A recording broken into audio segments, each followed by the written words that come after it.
वास्तव न्यूज में स्वागत है आपका। मैं सरदार। बीजेपी की बीजापुर के एमएलए बसनगौड़ा पाटिल यत्नाल धारवाड़ जिला हुबली में उन्होंने जो भाषण की, जो निराला ही था। इस भाषण में बहुत सारे लोग, सैकड़ों हजारों से लोग बसनगौड़ा पाटिल यत्नाल की भाषण सुनने के लिए यहाँ पर आ तो गए, मगर इस भाषण में उन्होंने सनातन हिंदू धर्म को अगर बचाना है, नरेंद्र मोदी को जीत की लाने की यहाँ पर खूब भाषण की। और साथ साथ जिनसे नहीं हो पाया, इनसे हो गया है, वो है श्री राम मंदिर। अब वहां पर अटल बिहारी वाजपेयी और बहुत सारे लोगों ने वहां पर राम मंदिर के लिए उन्होंने खूब लड़ी, मगर किन्हीं के हाथ से नहीं हो पाया। अद्वानी भी थे, मगर उनसे भी ना हो पाया। मगर जिनसे हो गया है राम मंदिर, वो श्री नरेंद्र मोदी जी की वजह से आज भव्य राम मंदिर बन गया है। अब उसी राम मंदिर पर यहाँ पर फैसला अदालत पे भी गया था, मगर कुछ लोग राम एक काल्पनिक है और कुछ नहीं है, और साबित ये हो गया राम एक पुरुष है और राम भगवान है, इसीलिए वहां पर राम मंदिर बन गया। अब उसी पर यहाँ पर भाषण क्या करते हैं यत्नाल का सुनेंगे, देखेंगे तो आप चौंक जाएंगे। देखेंगे एक रिपोर्ट में।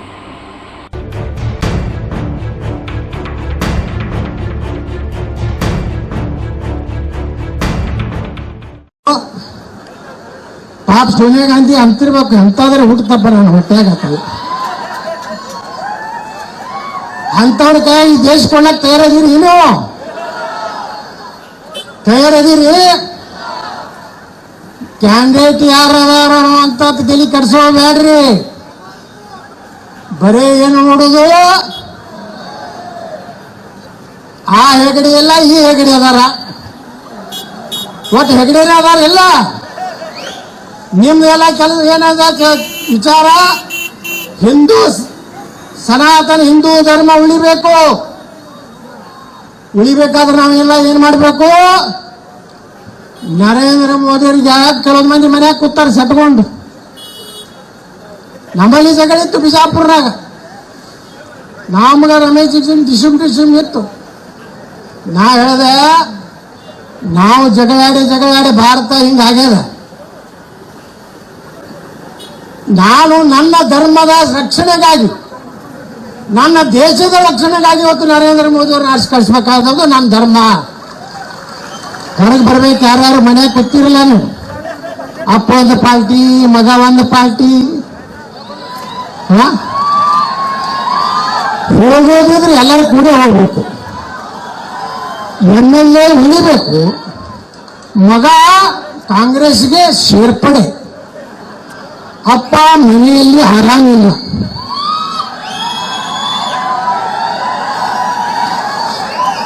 ನಾನು ಶಿವರಾಮ್ ಹೆಬ್ಬಾರ್ ಇಬ್ರು ದೋಸ್ತರೇ. ಅವ್ರು ಉತ್ತರ ಕನ್ನಡ ಜಿಲ್ಲಾಧ್ಯಕ್ಷರಿದ್ರು, ನಾ ಬಿಜಾಪುರ ಜಿಲ್ಲಾಧ್ಯಕ್ಷ ಇದ್ದೆ. ನಾ ಶಿವರಾಮ್ ಹೆಬ್ಬಾರ್ ಅವ್ರಿಗೆ ಕೇಳಕ್ ಬಯಸ್ತಾ ಇದ್ದೀನಿ, ಇವತ್ತು ದೇಶದ ಮುಂದೆ ಏನಿದೆ ಪ್ರಶ್ನೆ? ನರೇಂದ್ರ ಮೋದಿ ಅವರು ಬರಲಿಲ್ಲ ಅಂದ್ರೆ ದೇಶ ಏನಾಗ್ತದೆ? ಯಾವ ಪುಣ್ಯಾತ್ಮ 500 ವರ್ಷದಿಂದ ಲಕ್ಷಾಂತರ ಸಾಧು ಸಂತರು, ಕಾರ್ಯಸೇವಕರು, ಹಿಂದೂ ಕಾರ್ಯಕರ್ತರು ಅಯೋಧ್ಯ ರಾಮ ಮಂದಿರ ಆಗ್ಬೇಕಂತೇಳಿ ಒಂದು ದೊಡ್ಡ ಸಂಘರ್ಷ ತಪಸ್ಸಿ ದೇಶದಲ್ಲಿ ನಡೀತು ಬಂಧುಗಳೇ. ಇವತ್ತು ಮೊನ್ನೆ ನಮ್ಮ ಲಾಲ್ ಕೃಷ್ಣ ಅದ್ವಾನಿ ಅವ್ರೊಂದು ಮಾತು ಹೇಳಿದ್ರು, ಬಹಳ ಅದ್ಭುತ ಮಾತು. ಏನ್ ಹೇಳಿದ್ರು ಲಾಲ್ ಕೃಷ್ಣ ಅದ್ವಾನಿ ಅವರೇ? ಈ ದೇಶದಲ್ಲಿ ಭಾರತೀಯ ಜನತಾ ಪಾರ್ಟಿಯನ್ನು ಕಟ್ಟದವ್ರು ಯಾರಪ್ಪ ಅಂದ್ರೆ ಲಾಲ್ ಕೃಷ್ಣ ಅದ್ವಾನಿ, ಅಟಲ್ ಬಿಹಾರಿ ವಾಜಪೇಯಿ. ಏನ್ ಹೇಳಿದ್ರು ಅವರು? ನಾವೆಲ್ಲ ರಥಯಾತ್ರೆ ಮಾಡಿದೀವಿ, ಹೋರಾಟ ಮಾಡಿದೀವಿ, ಉಮಾ ಭಾರತಿ, ಅಶೋಕ್ ಸಿಂಗಾಲ್, ಸಾಧ್ವಿ ರಿತಂಬರ, ಲಾಲ್ ಕೃಷ್ಣ ಅದ್ವಾನಿ ಎಲ್ಲ ಹೋರಾಟ ಮಾಡಿದೀವಿ. ಆದ್ರೆ ಆ ಪ್ರಭು ಶ್ರೀರಾಮಚಂದ್ರ ಸಂಕಲ್ಪ ಇತ್ತು, ನರೇಂದ್ರ ಮೋದಿ ಅವರು ಪ್ರಧಾನಮಂತ್ರಿ ಆದಾಗ ನನ್ನ ದೇವಸ್ಥಾನ ನಿರ್ಮಾಣ ಆಗ್ಬೇಕನ್ನೋಂಥದ್ದು ಆಯ್ತಲ್ಲ. ನಾವು ಹೇಳ್ದಂಗೆ ನಡ್ಕೊಂಡಿಲ್ಲ. ಕಾಶ್ಮೀರದ 370 ನಾವೆಲ್ಲ ಕಾಶ್ಮೀರಕ್ಕೆ ಹೋಗಿದ್ದೀವಿ. जब तक सूरज चांद रहेगा कश्मीर हिंदुस्तान में रहेगा तो ನಾವು ಘೋಷಣೆ ಕೊಡ್ತಾ ಇದ್ದೀವಿ. ಅಲ್ಲಿನ ಆಕೆ ಮೆಹಬೂಬಾ ಏನು ಮಾಡೋದು ಮುಕ್ತಿ. ಇನ್ನೊಬ್ಬವ ಫಾರೂಕ್ ಅಬ್ದುಲ್ಲಾ, ನೋಡಿ ಫಾರೂಕ್ ಅಬ್ದುಲ್ಲಾ ಹೆಂಗೆ ಕಾಣಿಸ್ತಾನೆ, ನೀರೂನ್ ಹಂಗೆ ಕಾಣಿಸ್ತಾನಿಲ್ಲ. ನೀರಿಂದ ಪ್ರೊಡಕ್ಷನ್ ಇದ್ರು ಇರ್ಬೇಕು. ಅವ್ರೇನ್ ಹೇಳ್ತಿದ್ರು, अगर नरेंद्र मोदी धारा 370 हटा दिया तो कश्मीर में भारत का एक ध्वज भी नहीं रहेगा. ಈಗೆಲ್ಲ ಹೋಗ್ಯಾರ ಮಕ್ಕಳು. ಇಡೀ ಕಾಶ್ಮೀರ ತುಂಬಾ ಭಾರತ ಧ್ವಜ ಇವತ್ತು ಹಾರಾಡ್ತಾ ಇದೆ. एक देश में दो निशान, दो संविधान नहीं चलेगा, नहीं चलेगा. डॉक्टर श्यामा प्रसाद मुखर्जी ಅವರ ಸಂಘರ್ಷ, ಜಮ್ಮುವಿನ ಜೈಲಿನಲ್ಲಿ ಅವನು ವಿಷಪ್ರಾಶನ ಮಾಡಿ ಕಾಂಗ್ರೆಸ್ನವರು ಕೊಂದರು. ಅಟಲ್ ಬಿಹಾರಿ ವಾಜಪೇಯಿ ಅವರು ಶ್ಯಾಮ್ ಪ್ರಸಾದ್ ಮುಖರ್ಜಿಯನ್ನು ಭೇಟಿ ಆಗ್ಲಕ್ಕೆ ಹೋದಾಗ ಡಾಕ್ಟರ್ ಶ್ಯಾಮ್ ಪ್ರಸಾದ್ ಮುಖರ್ಜಿ ಅವರು ಭಾರತೀಯ ಜನಸಂಘದ ಮೊದಲ ಅಧ್ಯಕ್ಷರು ಏನ್ ಹೇಳಿದ್ರು, ನಾನು ಬಹಳ ದಿವಸ ಬದುಕೋದಿಲ್ಲ, ನನಗೆ ಅನ್ನದಲ್ಲಿ ಏನೋ ವಿಷಯ ಆಗ್ತಾ ಇದೆ ಅಂತ ಅನಿಸ್ತಾ ಇದೆ. ಅಟಲ್ ಬಿಹಾರಿ ವಾಜಪೇಯಿ ಅವರೇ, ನೀವು ಹೋಗಿ ಭಾರತದಲ್ಲಿ ಭಾರತೀಯ ಜನಸಂಘವನ್ನು ಕಟ್ಟಬೇಕಂತ ಆಶೀರ್ವಾದ ಮಾಡಿದ್ರು. ಬಂಧುಗಳೇ, ನಿಮ್ಮೆಲ್ಲರ ಆಶೀರ್ವಾದದಿಂದ ವಾಜಪೇಯಿ ದೇಶದ ಪ್ರಧಾನಮಂತ್ರಿ ಆದರು. ಅವಾಗ ಬಹಳ ಬಹುಮತದ ಸರ್ಕಾರ ಇರಲಿಲ್ಲ. ನಾವು ಕಾಶ್ಮೀರದ 370 ವಿಧಿಗೆ ನಾವು ತೆಗೆದುಹಾಕೋ ಶಕ್ತಿ ಇರಲಿಲ್ಲ.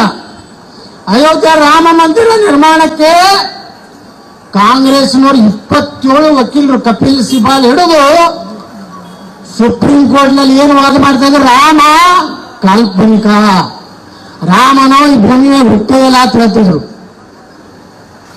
ಈಗ ಸುಪ್ರೀಂ ಕೋರ್ಟ್ ಏನ್ ಹೇಳ್ತು,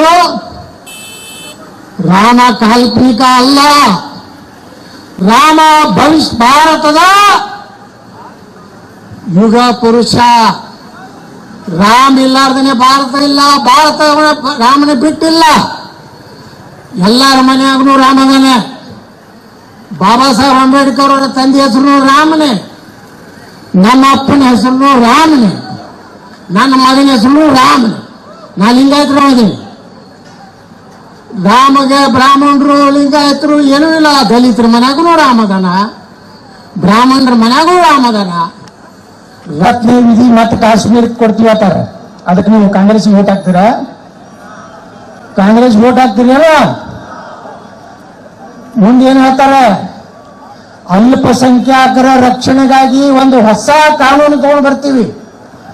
ಯಾರೇ ಹಿಂದೂಗಳಿಗೆ ಅವ್ರ ಮನೆ ಹೊತ್ತು ಹೊಡೆದ್ರು ಸಹಿತ ನಮಗೇನು ಜಾಮೀನು ಸಿಗುದು, ನಮ್ಮಾಗೇನೆ ಕೇಸ್ ಆಗ್ತದೆ ಅಂತ ಕಾನೂನು ಜಾರಿ ಮಾಡ್ಕೋತ ಹೇಳ್ತಾರೆ. ಎನ್ಕೌಂಟರ್ ಬಂದ್ ಮಾಡ್ಕೋತ ಹೇಳ್ತಾರೆ. ಎನ್ಕೌಂಟರ್ ಬಂದ್ ಮಾಡಿಬಿಟ್ರೆ ಇವ್ರೇನ ಸಾಬ್ರ ಅದಾರಲ್ಲ, ನಿಮ್ಗೆ ಯಾರನ್ನೂ ಮನೆಯಾಗ ಇರ್ಲಾಕೆ ಕೊಡುದಿಲ್ಲ.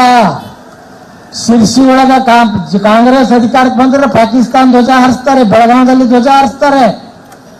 ವಿಧಾನಸಭೆಯಲ್ಲಿ ಪ್ರಾಂಗಣದಲ್ಲಿ ಯಾವ ಪ್ರಜಾತಂತ್ರದ ಕರ್ನಾಟಕದ ದೇಗುಲ ಅಲ್ಲಿ ಪಾಕಿಸ್ತಾನ ಪರವಾಗಿ ಘೋಷಣೆ ಕೊಡ್ತಾರೆ.